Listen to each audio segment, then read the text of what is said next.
All right, Anthony Arelotta on Serious and Silliness Outcast. I almost got my other channel. I almost said Serious and Silliness Bodybuilding because I have two channels, and one's on bodybuilding. Serious and Silliness Outcast with me, host John Livia, and I wore this shirt specifically for you, Ant.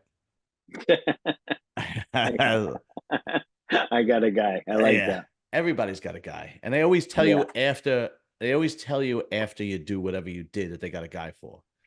Right? You could like right. put an addition on the house, and then they go, "Oh, how much did you Oh, pay?" right. Oh, you paid too much. You should have went to the guy. I got a Yeah, guy. Yeah. yeah. Anyway, I was just talking to my neighbor. She got her fence getting put in, and she's getting the whole thing redone. And yeah. her neighbor said, "Oh, I got a guy," and he was like Yeah, yeah, eight yeah. thousand over what her fence guy was. Yeah, You know? of course. Yeah, yeah, yeah, Everybody's got a guy. It's just yeah, yeah. ridiculous. How about congratulations? It looks great. Can't you just do that? Yeah, exactly Unbelievable. right. Yeah. Yeah, and some people do have the guy though. Oh yeah. Like if you needed trees cut down, I got the guy. You know what I'm saying? Yeah. You know what I mean? Uh, So it's like some people do have the guy. You oh know what I'm yeah. Like saying? my whole family's electricians. If you need an electrician, I got a Yeah, guy. my son's an electrician, Oh, all so right. Good. and he's a plumber and he can do everything else. So he's Perfect. everything. So he's the guy. Perfect. Perfect. All right. I watched your Vlad interview. You don't do many Right. interviews. I'm actually happy about, which is why I really wanted you on. Uh, and I'm fascinated specifically with you because all the guys I'm originally from Brooklyn, and then I was about then we moved to Staten Island, and then I'm in Jersey. So all the people that I've been speaking to are from New York, and it's the same kind of the same stories and the same people over and over and over again, and it gets monotonous. And I kind of really wanted to have you on because you're not originally from New York. I know you had business dealings and whatnot in New York, but you are from Springfield, Massachusetts. Is that right? Right. Okay, so explain before we get into your whole life. Explain to what kind of neighborhood that was, what kind of town that was growing up. Yeah. So Springfield was like it's a smaller city, but it's like a hub that's next to everything.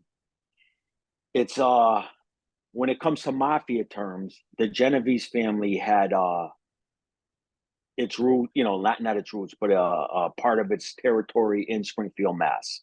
Hmm. It was heavily dominated Italian immigrant uh, community city, back then, loaded with Italians.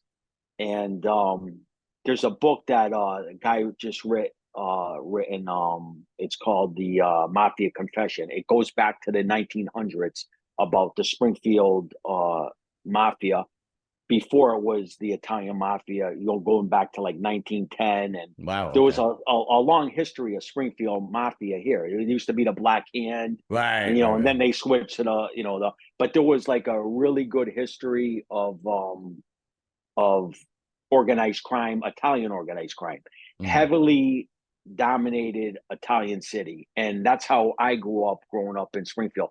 And it's like right next to, like, it's 2 hours from New York City. It's an Hmm. hour from Boston. It's an hour from Providence. It's an hour from Albany.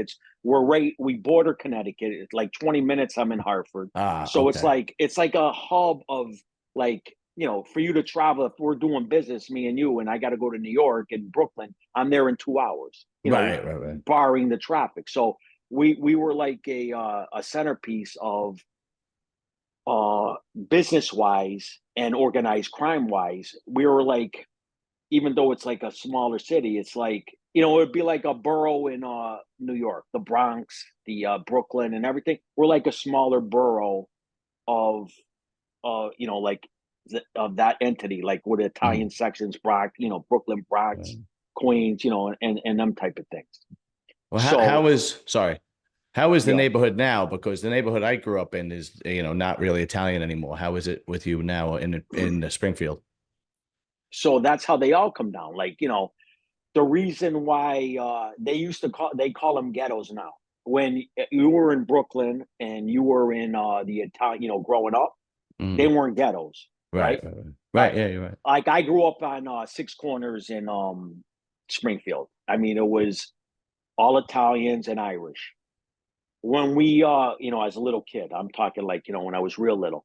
And then when we left, all of a sudden it became a ghetto. Why did it become a ghetto? when all the immigrants were there, it wasn't a ghetto. It Right. was just a nice neighborhood. Six Corners was, like, so what happens is, and you know this, it's like the immigrants come, they make a little bit of money, and they're living in the lower, like you would call them, they call them ghettos, but they're not ghettos Lower middle because class neighborhood. it's a neighborhood. Yeah, right. Yeah, But then they make a little bit and they move on to a little bit better section, a little that's bit right. more upper class, and then they move on to more of the suburbs, and they Right. keep moving on and on and on. So what happens is the poor people coming in, which are the immigrants, whether they're Latinos or Right. Mexican, even Russians, and whatever the immigrants that are coming in, they're moving into those sections. Right. And you're not going to, and nobody wants to live in a condensed area. They want to move into the suburban area, which Right. everybody. I mean, they even want to move. I mean, if you could have a $5 million home, that's eventually where you want to go. Right. So that's why the Italian. One thing about it though, the Boston North End, the Italian section of Boston and North End, Yeah. that stood strong. I mean, to me, that's the best Italian section in the country. Better Still to than this day, Mulberry huh? Street to this day. Yeah, yeah, yeah, Yeah. yeah. If you ever come to Boston, you go to the North End. It blows away Mulberry Street. It blows away, East Harlem. We're right, Right. like the. I mean, it's like it's fully entrenched Italian businesses. It's like you're in Italy. Yeah, I did go to Boston once, I believe, a very long time ago, and we did visit the North End, and I remember it was really weird because coming from New York, remember these kids were playing basketball and they all had Boston Red Sox hats on. And they were white kids, and I figured they're Italian, but I'm like, wow, that's weird. I'm used to New York Yankee hats. Yeah, But it was nice. They had, it had the bars outdoors, and we went in yeah. the Bars summertime. outdoors. Yeah, Yeah, it yeah. was actually really, Small really nice. streets, like little streets where where you can't maneuver too good, and Yeah. It was yeah, a matter of fact, my father had died in 2004, and I went like 6 months later, and I bought Scopa cards in North Boston, and I put it on my father's gravestone when right. when I went back. But Yeah. anyway, so for people that don't know you or haven't seen the Vlad interview, why don't you just break down a little bit quickly, a condensed version of who you are actually, and then we'll get into detail. Well, I grew up in Springfield, and my father was a legitimate businessman. He was the number one wine grape distributor in all of Mass.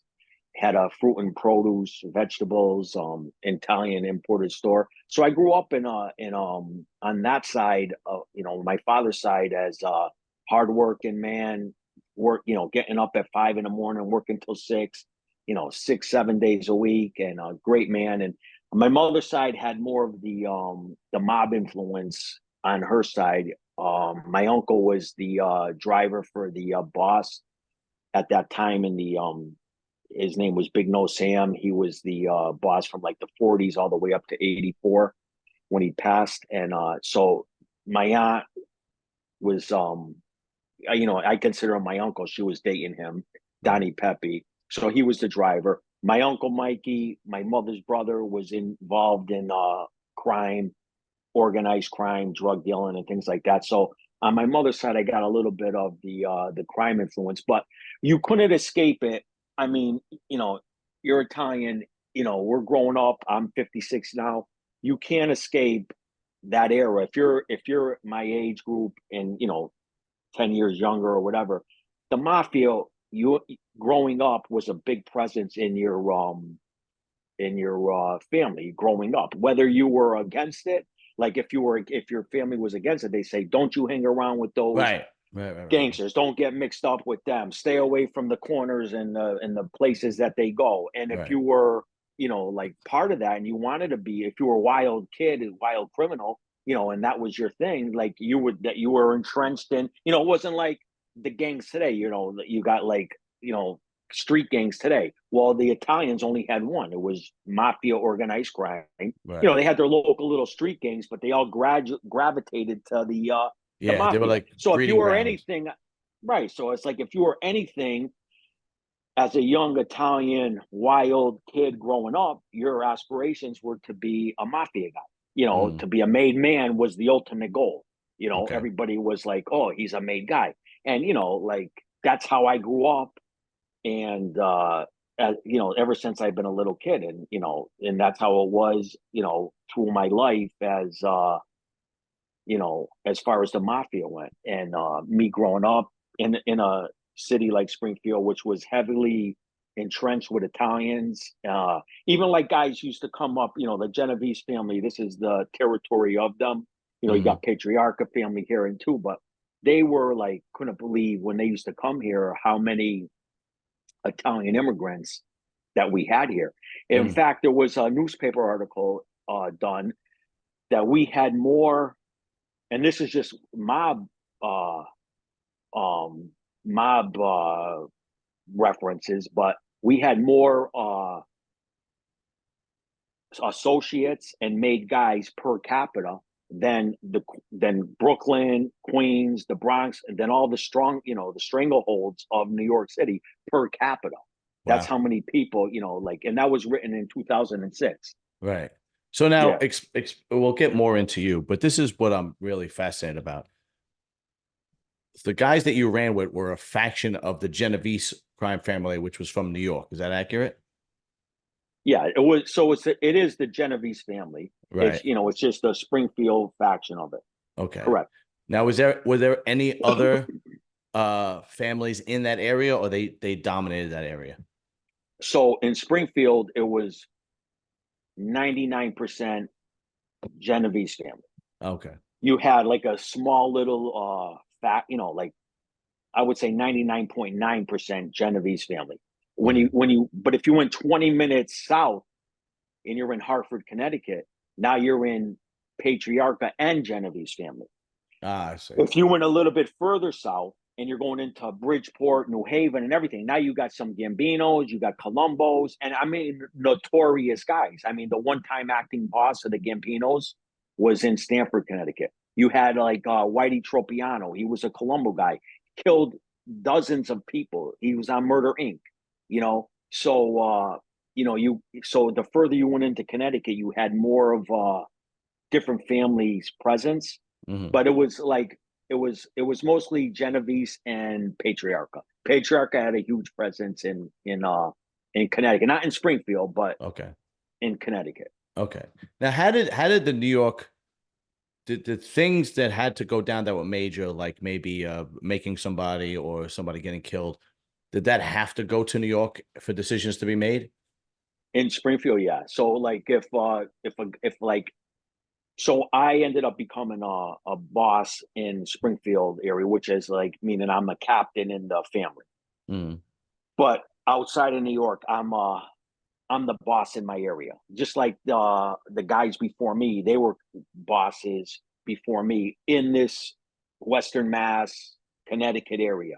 So mm, if you wanted to make a guy, yeah, you had to get permission from New York and say, and a lot of times New York would send guys up to us and want us to make them with us up here in Springfield.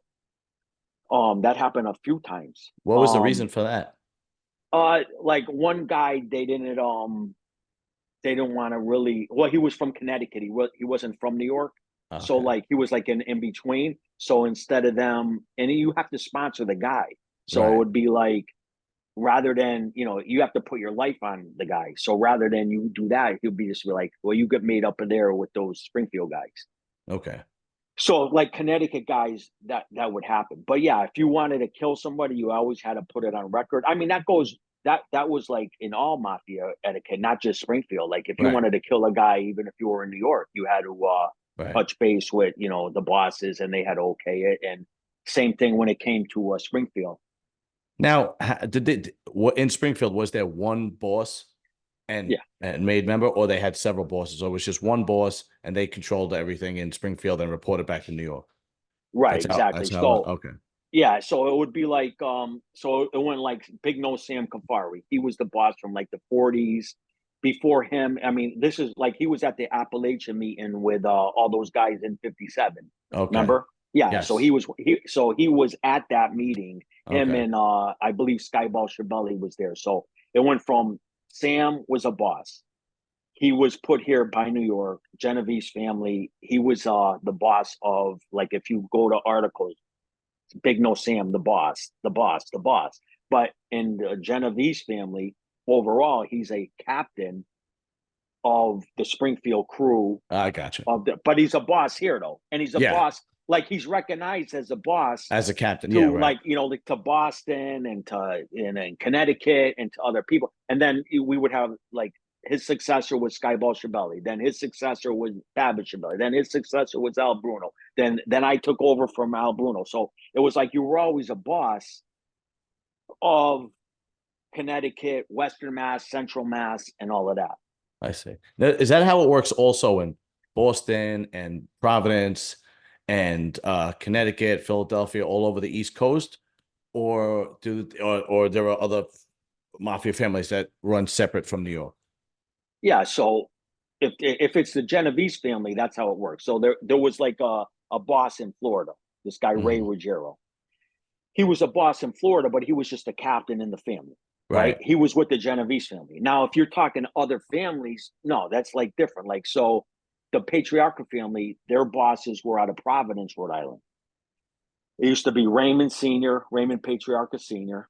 Then he passed it to his son, Raymond Jr. And then there was a big war going on. They were killing everybody. And Boston guys ended up taking over, and they finally got to where the boss ended up of the Patriarchas ended up being in Boston.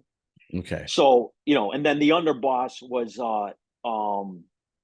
well, at that time it was Providence was the boss. The underboss of that family was Connecticut, Billy Grasso. Mhm.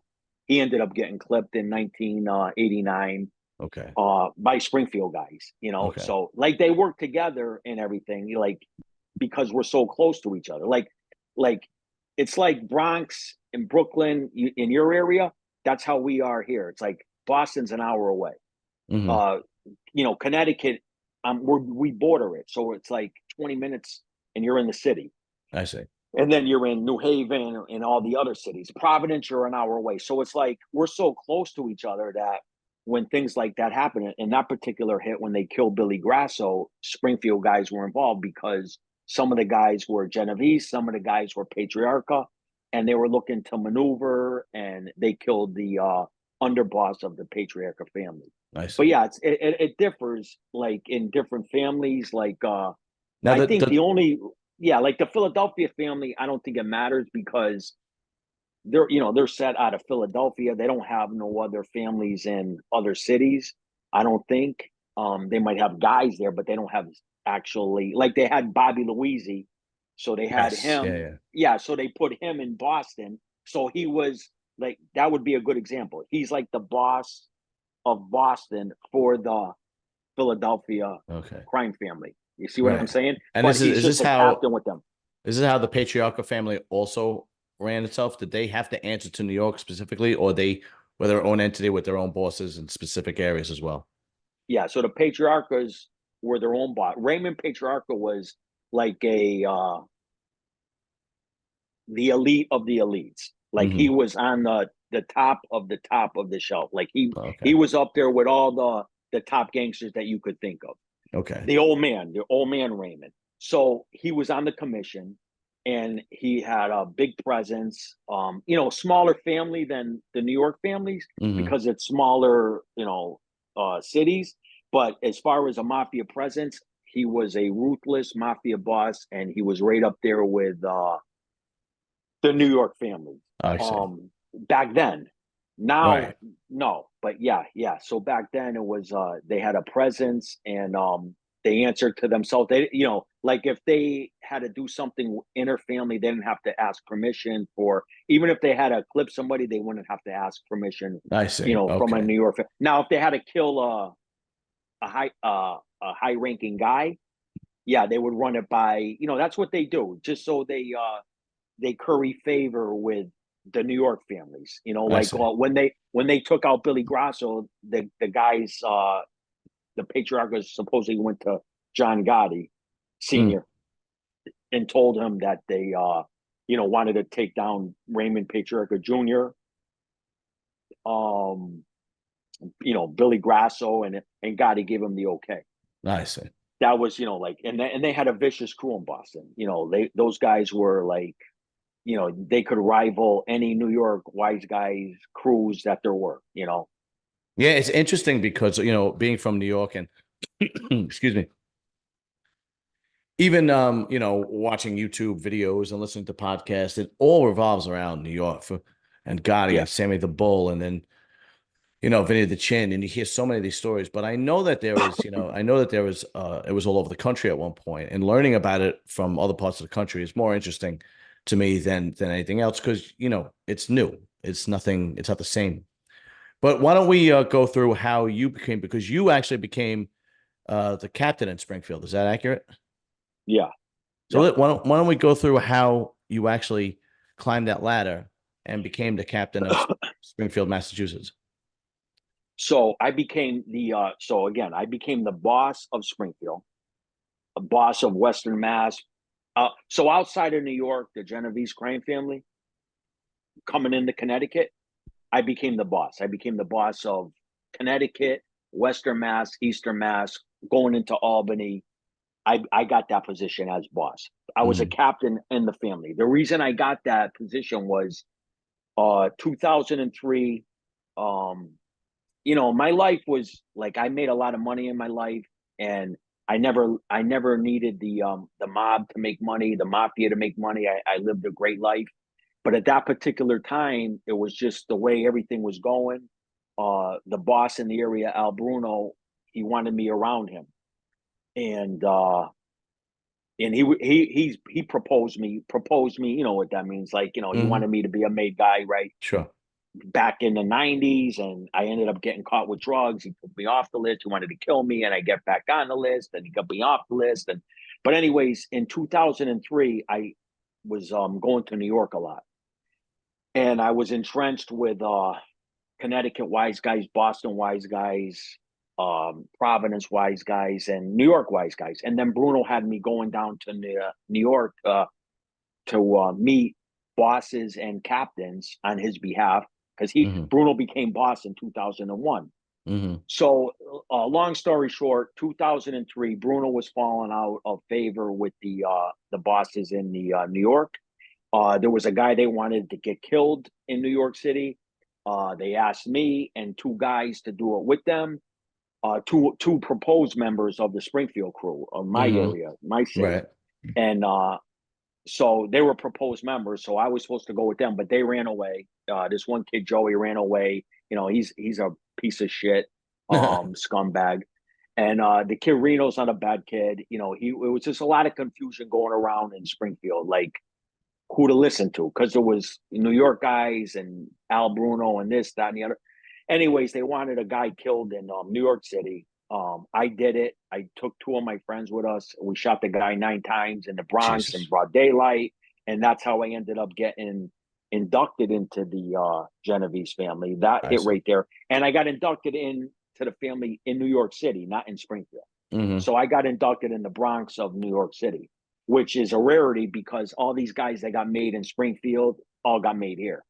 Right. Nobody Right. got Right. made in New York City. So like it gave me so much power and gave me so much you know, like yeah, power. I was direct with the boss in New York City of the Genovese crime family, probably the biggest crime family there was.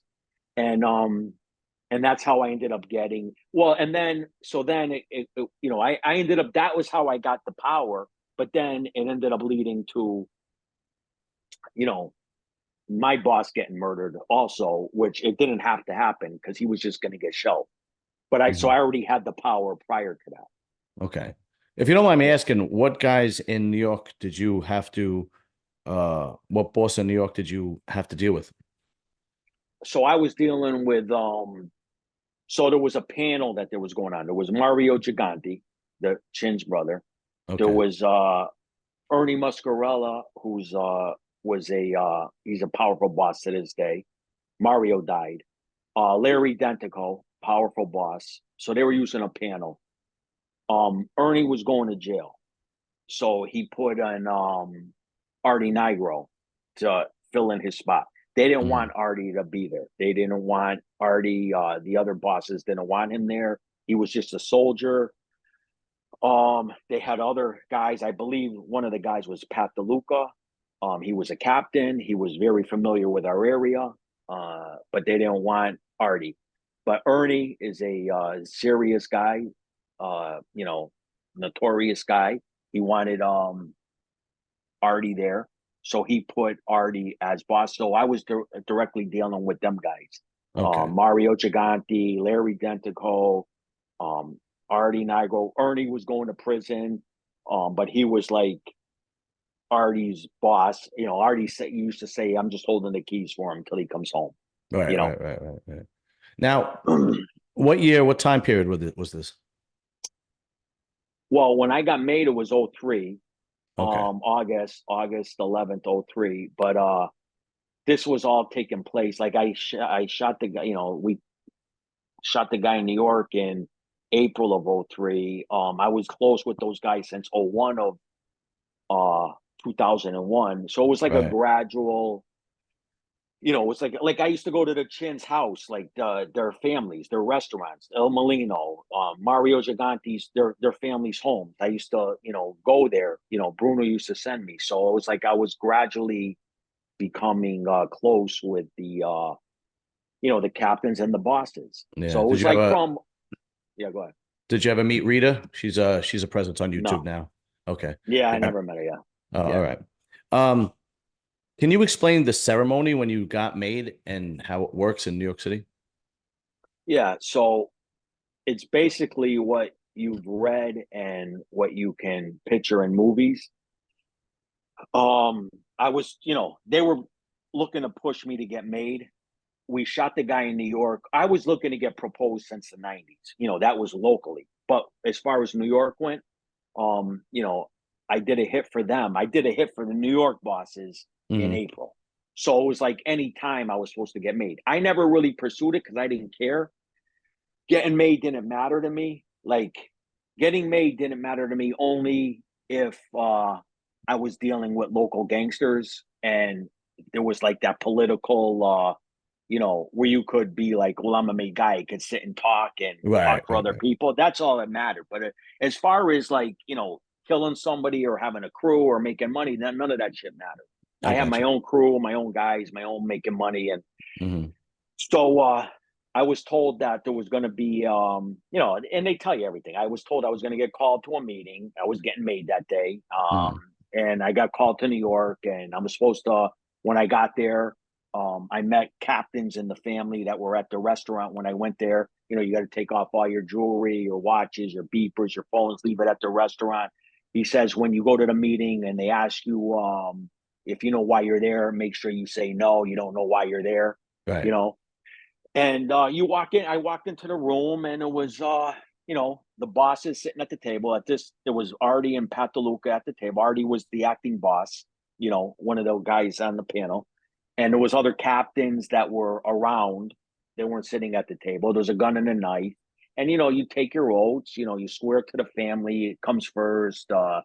Would you kill for the family? What's your trigger finger? They prick it, they draw blood, they burn your hand with a, you know, a saint on the thing with tissue. And, you know, you go like this and you swear allegiance to the family and kiss me on the cheek. Hello, friend, afterwards. You're a friend of ours. And it's the ultimate goal for an Italian not wannabe, but Street guy. uh yeah, street guy. I mean, if you were growing up my age, obviously, you know, it's not that goal no more. Anybody that wants to get straightened out today, you got to be a fucking up. There's nothing out there today. Yeah, I know. You know what I mean? There's nothing to offer the kids today. There's nothing like when we were there, we were making millions of dollars a month, weeks sometimes. I mean, it was Wow. like there was money there. I mean, it was like a lots of things to offer kids. You got these jerk offs today. You know, it's a funny thing because we're talking today, but there's shit going on today. It's like these guys are, you know, they want to get made, and there's nothing. There's nothing there. There's no money. They're fighting over nothing. It's Right. just like the fact that could say, "Oh, I became a made guy." Yeah, no, I agree. It's not nearly, it's a shell of what it used to be. I mean, a Yeah, shell of what it used to be. a Not even shell. close. Like, and not Yeah. only it was a shell. It's like as it's, you know, it's not, if they just stuck with legitimate business and became an organized crime group, which is what they're supposed to be, they could last and they could go into legitimate businesses and Right. and survive and everything. But now because with that, with the laws that come on with the RICO, and then you Mhm. got these other gangs that are like, rising, even though they're not organized material, they're still street gangs and they are still killing people. Right. So Right. it's Right. Right. like you don't have that dominant presence of, like I used to back in the day when we were growing up. If you said, "Oh, I have so and so, the mob, come see you," like, "Oh no, no." Today you say, "Oh, I have the Bloods or the Latin Kings." Right. You're like Right. you're more Right. afraid of them today. It's the truth. That is the truth. Yeah, absolutely. Yeah. Absolutely. Being that your dad was uh a hardworking, straight dude, he wasn't, into the mafia scene. How did he feel when you decided that this was the life you were going into? Yeah, he never like I was always in trouble my whole life since I've been in kindergarten. I was always in fights. I was always getting in trouble at school.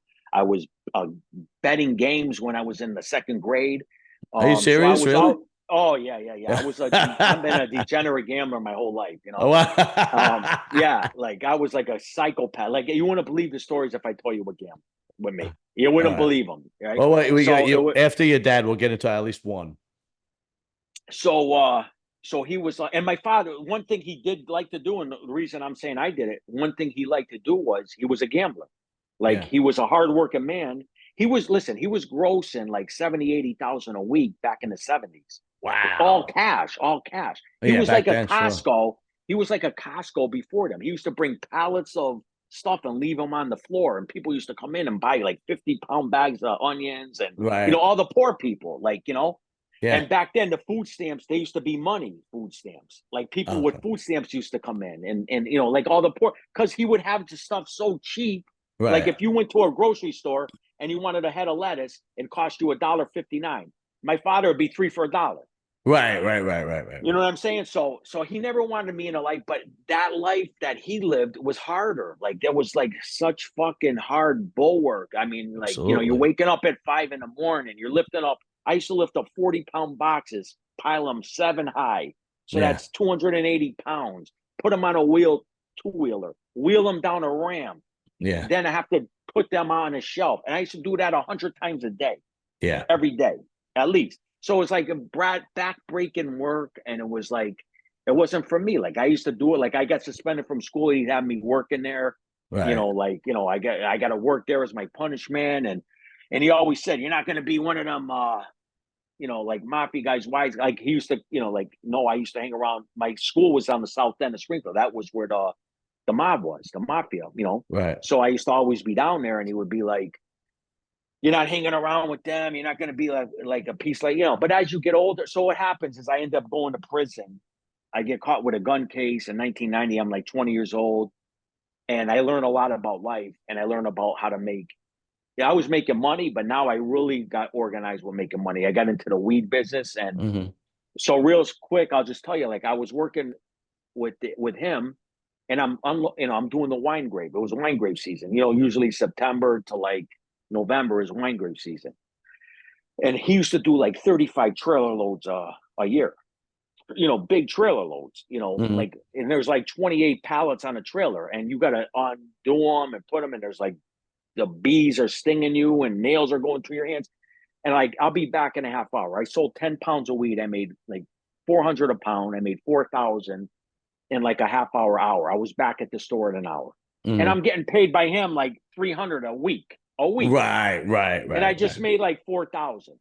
Yeah. So it was like, what I mean? This ain't for me. And Yeah. like, I just started hitting this. And he used to fire me all the time, anyways. Like, I used to get into me and my cousin Nikki, like, we used to get in so much trouble there. Like, like he'd kick us out of the store like every like 2 weeks. Like, he would fire me and we wouldn't talk. I'd be living at his house and we wouldn't be talking Yeah. Yeah. and this and that. So, yeah. So he didn't want me to be involved in any of that life. One And thing when I before, finally did, one thing yeah, go ahead. before, people like your dad don't get enough credit. No, they don't. They don't get enough credit. No, they don't. People like, the families that I come from and people like your father and whatnot, the hardworking, bust your ass, support your family, make a living. Yeah.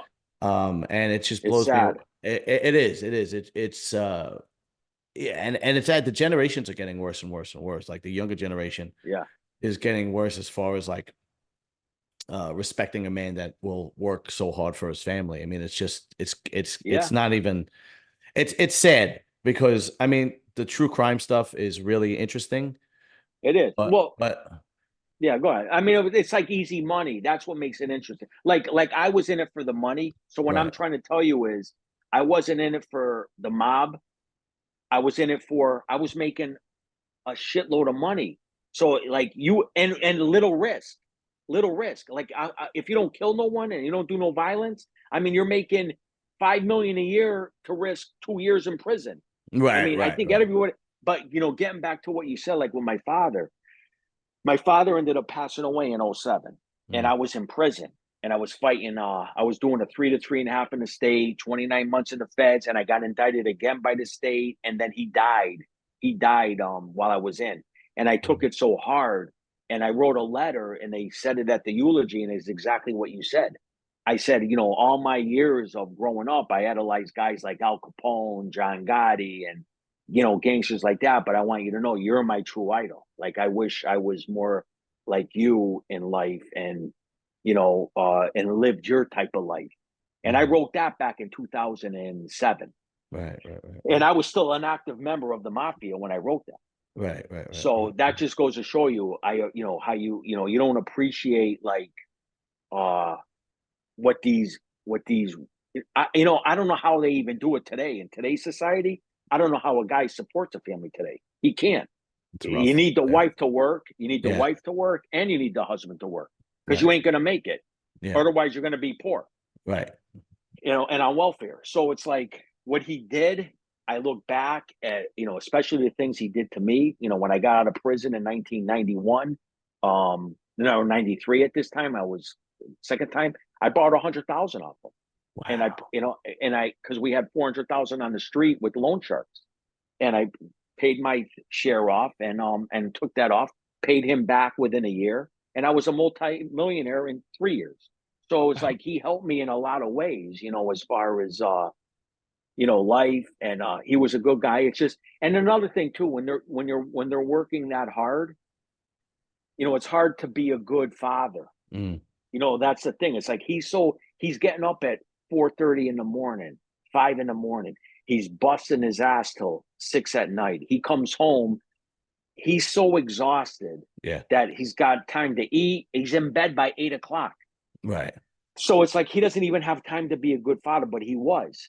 You know what I mean? He was like, a great father to me. So like I Yeah. appreciate, like I get what you're saying. Like those people that raise their families like that, even though, like, listen, they wrote, I don't believe in these it's wrong to be a criminal, because I Mm, believe like these politicians and these people that make it to the top, at one point they cut corners and they did things that were totally corrupt and illegal. They got mm. away with it. They played the system, and they knew how to maneuver, and they had they had connections and everything.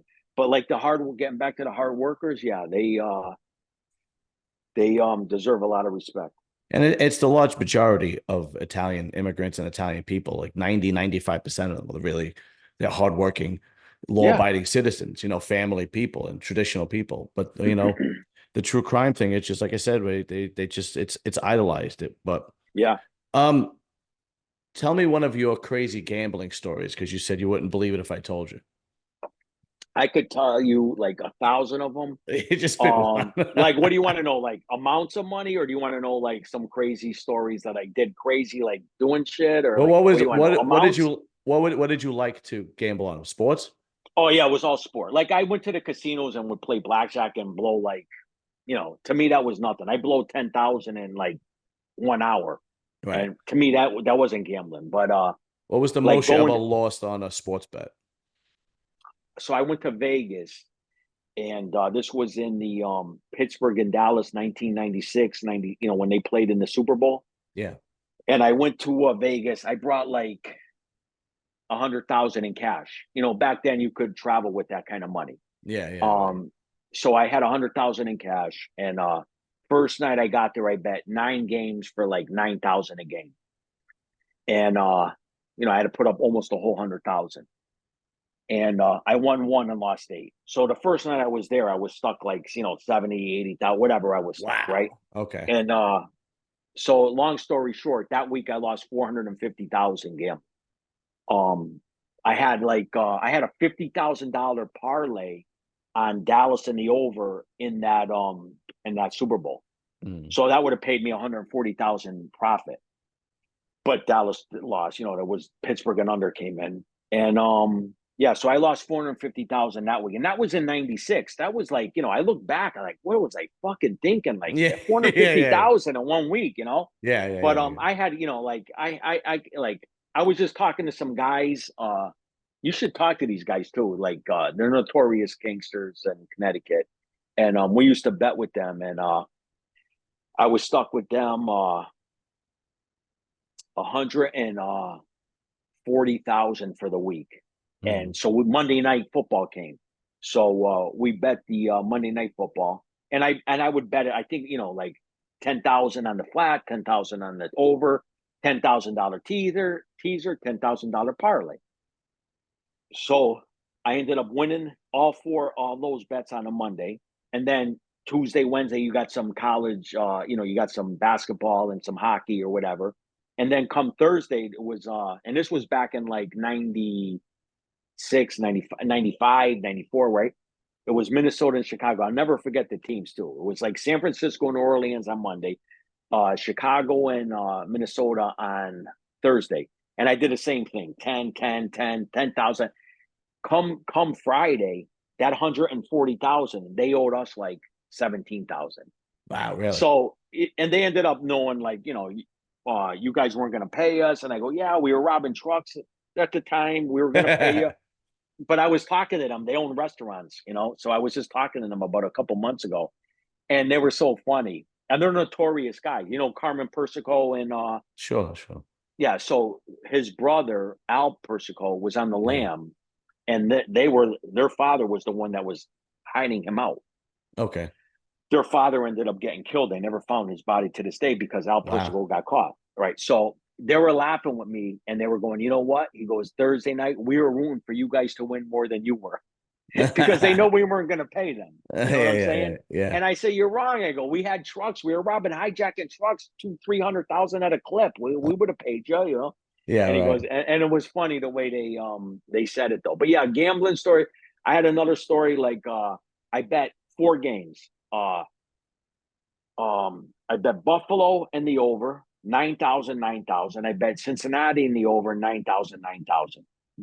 Cincinnati was getting 10 points. They were winning. It was a tie game with 2 minutes left in the game. They're playing Denver Broncos with Elway. This was back in the 90s, right? So I got, and these were all 1:00 games. Buffalo and Indianapolis. This is when Harbaugh was quarterbacking for Indianapolis. Indianapolis was winning 30-3 at halftime. The under and over was only like 39, and they were getting 6.5 points. So I got like 2 double winners. I was going to make 36,000 just off those 4 bets, right? Right. So all of a sudden, Jeff Blake was the quarterback for Cincinnati. Denver scores with like 14 seconds left in the game. They kick the ball off. Jeff Blake got the ball in his own 20. He gets hit. He fumbles. Denver runs it in for a touchdown. They lose by 14 points. So I chop on that game. Okay. So now I'm pissed. I walked out. Now I get in the car. I'm talking to my friend. Buffalo comes back from 30-3 down at halftime. They take the lead 31-30. I call my friend. He goes, hey, did you see what's going on in the Buffalo game? I said, no. They just took the lead 31-30. He says, but don't worry. They got the ball back. They're running out the clock because I'm getting 6.5 points, right? Okay. He goes, oh, no. What? The guy just broke it for a touchdown. Buffalo scores. Now they go up 38-30. When he told me that, I threw my phone through the windshield. I broke the thing. I just bought my wife this car, right? I broke her car up. I kicked the radio in. I broke the the blinker thing. Yeah, I broke yeah, the windshield wiper signal. thing. I broke the windshield. I got out of the car. I kicked dents into the car. I destroyed her car, right? I'm walking into the car. and the lights want to go off and everything. I walk into the house. She's looking at me. I tell her, get the fuck away from me. I walk into I turn the TV on. As I turn the TV on, the game is still on. Jim Harbaugh was throwing a pass. I go, what the fuck is this? He throws they got the ball back after Buffalo scored the touchdown. Right. Indianapolis got the ball back. So they were losing 38-30. He scores a touchdown at the end, makes it 38-36. They go for 2 points and they miss. I win the bet. Get out. But I destroyed my wife's car. It cost me like 20, like the whole new car. So it was like I ended up winning the bet, but I destroyed her car. And you had to pay to get the car. What kind And of I car had to was pay it? the car. Yeah, exactly. Right. But yeah, the gambling, like I could tell you so many gambling stories, like in the hundreds of thousands. And it was What like, kind of car was it crazy. that your wife had? Yeah. So at then it was one of those Nissan, I think it was Altimas. It was brand new. Oh, yeah, yeah, It was a yeah. brand new like Nissan Altima. This was like in Okay. 2000, 1990, whatever. And Yeah. it was a brand new car. But afterwards I got her all the nice cars. She had Yeah, the right. brand new, but at that time it was like a Nissan, and it was funny because I ended up winning the game. So I won 18,000 on the game, Yeah. and it probably cost me 13,000 in damage on the car. That's hysterical. Man, I don't know how you didn't have a heart attack. But are Yeah, these I've been still doing that since my little young age. do you still gamble? I do, but now it's like you got to put up your own money. Yeah, See, yeah, it's different. Like I used to gamble with guys, and like I would blow like 200,000, and I make a settlement with them if I paid them. Right. Guys that you had to pay. So Yeah. like if I didn't take no money off you, and you just beat me right off the rip for 200,000, come kill me. I'm not paying you. Yeah, But right. you want to make a settlement with me? I'll pay you. What do you want to give me for a settlement? Right, Otherwise, I'll right. give you $100 a week. You want $100 a week? Right, Whatever. right, I right, can't. right. I used to play that card. You know what I'm saying? Like, and then there was certain guys I had to pay. Like I was betting what made guys. I blew 250,000 in a 2-week, 3-week period with Emilio Fusco and this Jewish guy. And the Jewish guy was putting up all the money up front, and Emilio, I had to pay him.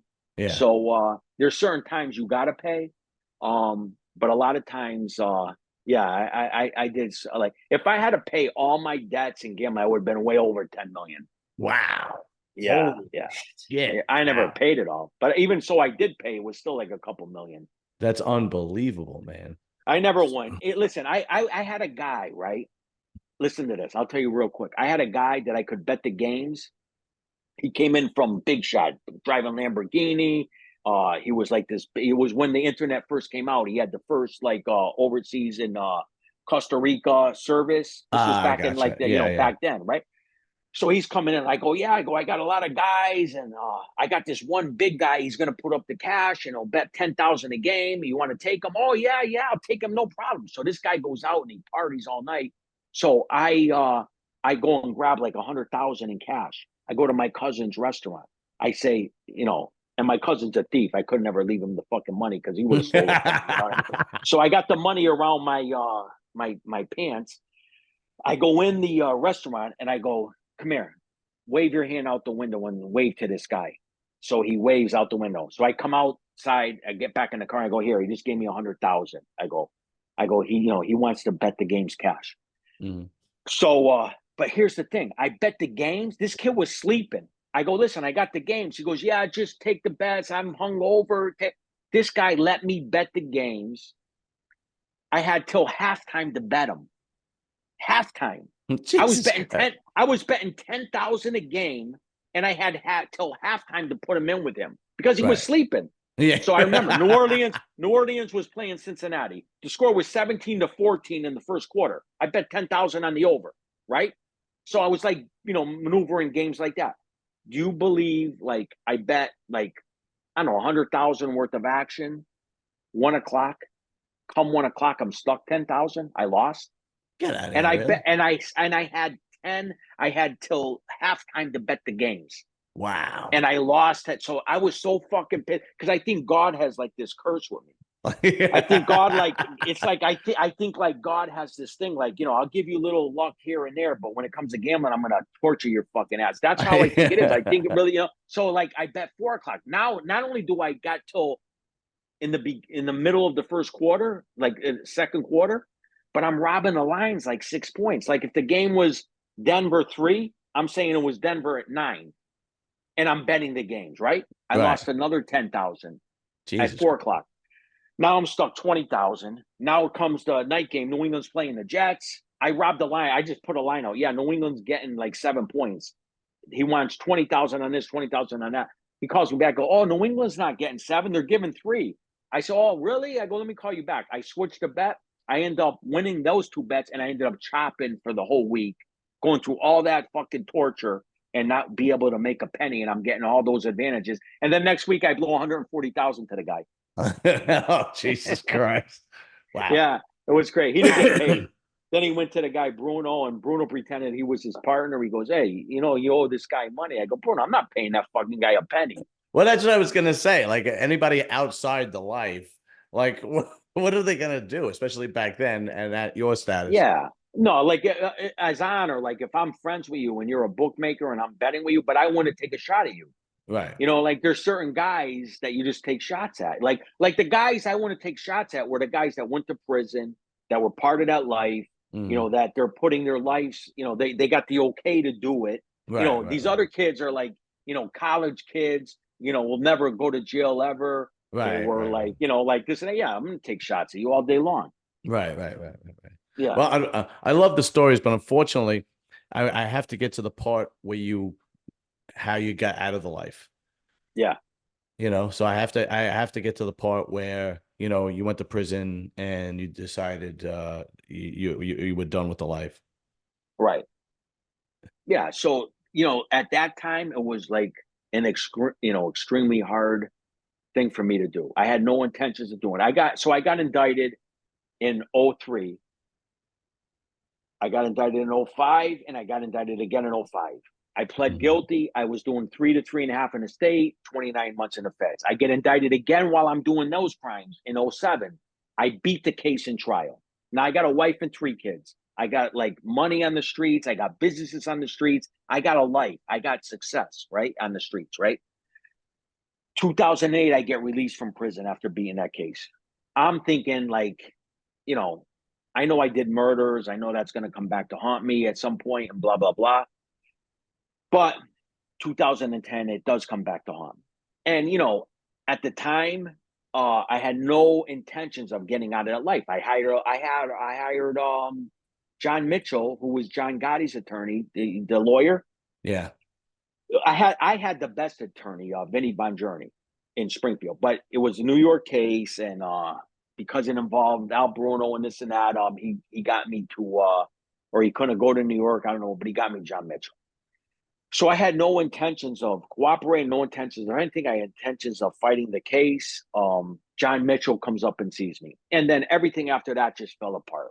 You know, First with family, my wife catches me with my girlfriend. She has a nervous breakdown. She's going through like all kinds of shit. She's not sending messages that I need to send to my guys that I need to send messages to, not illegally, just on parts of the case, like things that they need to know, like who's Right. cooperating against us. Right. Right. And then John Mitchell comes up and tells me that Artie, the boss, who's my boss, is no longer in the system, that New York is worried sick. So all New York guys, the bosses of the Genovese family, Barney, Ernie, all those top bosses, they're Hmm. worried sick. This is coming from John Mitchell's mouth. They're Right. worried sick that Artie's flipped. Now I'm second on the indictment. Then Vinny, my lawyer, comes up and says Felix is going to cooperate. So I already got one guy that was the shooter in the case. Uh, he tells me Felix, who's a made guy in the Genovese family, he Now, knows who's about who's Felix? Felix Stringhese. He's a guy in my area. Okay. He was a made guy, right? So Okay. he knows about the murder. You got Ray Ruggiero. He's a made guy down in Florida. That's the Hmm. guy that robbed Bruno for 250,000. He Hmm. knows about the murder. You got Frankie the shooter. You got John Bologna that Artie put with me. Artie, the boss, put with me, that was Hmm. wearing the wire. So you got four, and then you got that's 5. And then you got Artie that they saying isn't in the system. Mhm. So it's like, there's just a thing that comes to your life that it was like, it finally came into my head. It was like, are you gonna, just rot in prison the rest of your life, and just because you were dead, you were a dead man. There was no getting out of it. It was dead. So yeah, that's the part. It was a hard decision. What made it? I look back and it wasn't a hard. It was an easy, easy decision now that I made. It was like, thank God I did it. The girl I was with at the time, she was like really supportive of me. The only part that made it difficult for me was there was only my guys and my crew. Like, I didn't want to have to like see them go down for something like that. And I reached out to them and I told them before I sat down with anybody in the government, I sat down with anybody, I reached out to them and told them what I'm going to do and what I Mhm. want them to do. You know, Right. Right. I look at it as like I'm the boss, I'm the captain of the ship. These guys are Greek, they're not even Italian. I said, listen, the ship is sinking, we're going down. It's the Titanic, and it's no one saving us. There's a life raft right there. I go, we're gonna jump. I go, before I jump, I'm telling you guys jump because that's what I did for them. Mhm. And now they have a decision to make. They had wives, they had kids, they had a Right. life. They could be live the rest of their lives. There's no allegiance with them. They were trying to use them like crash dummies. When I was in prison, I was stopping them from going out and killing people because I Right. was saying, don't go fucking do that for them fucking people. Well, I mean, what Yeah. do you think? We're like fucking, we are crash dummies? No, we Right. use crash dummies. We ain't the crash dummies. So that's the only part that hurt as far as making it a hard decision. Otherwise, it's a no-brainer. Listen, who do you know that's facing a death penalty case and that's facing life in prison? And I'm talking to you here today. That's Right. the Right. deal that they offer me. It's like a no-brainer. It's like what was I thinking of? Why was it so hard? Because they brainwash you. The government brainwashes you, like the not the government, the elites brainwash you, just like they do with these kids, like no snitching. They make Right. it like because they want people, they need people in prison, so they make it like the no snitching. Because if you snitch, you get deals and you get out and you get they don't let they all snitch. All the Right. all the people that get caught with the government and all the people like that, they're all fucking making deals just like in a second. You think that they're gonna go and risk and go be away from their families or anything like that? Well, what makes them different than us? Why we took an oath. So in my life, it was a very hard decision. I almost didn't do it. It was it was almost like suicidal. Like if you gave me a gun, I would have been like, and I would never kill myself, but it was that level. Like I would have want to kill myself. Right. That's the Right. Right. feeling you want. I wish I was dead. But now I look back and I was like, thank God I did it. I wish my friends did it with me. They didn't. And other than that, the only one guy put in jail was Artie, other than my friend, and he's dead. And it was like he's the one that put the informant around us. He knew he was an informant. We got told by the Gambino family he was an informant. We got told by the Patriarca family that the guy was an informant. The guys in our family knew he was an informant.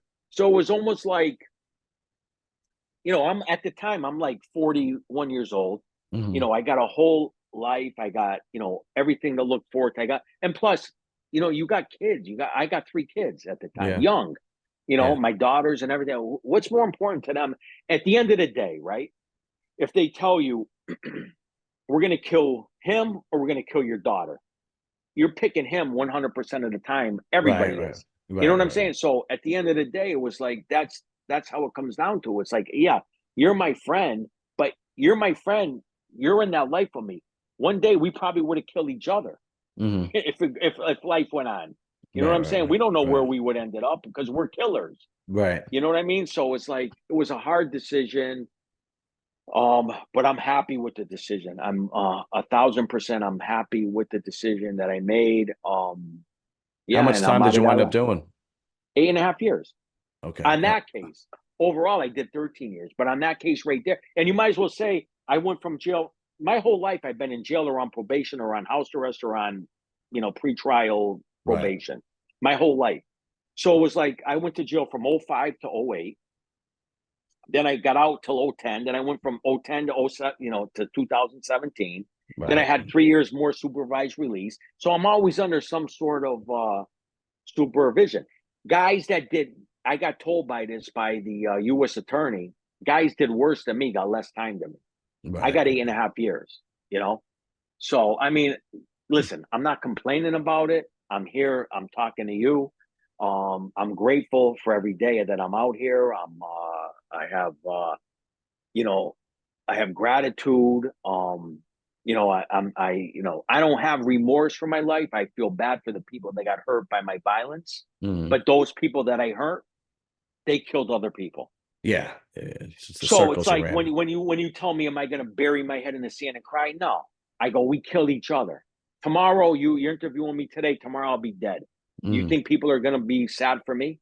You know what I'm saying? So it's like that's the life I chose, and I'm gonna die maybe like that one day too, and I accept that. But I'd rather die in the streets than die rotting in a fucking cell with another inmate for Yeah. fucking in the size of a bathroom for the rest of my life. Two more questions, man, and I'll let you go because Yeah. I know it's getting late. But what do you do for a living now that you have to be on the straight and narrow? So it's easy, like making money always been easy with me, you know. So I like real estate. That's what I love to do. I've been buying buildings.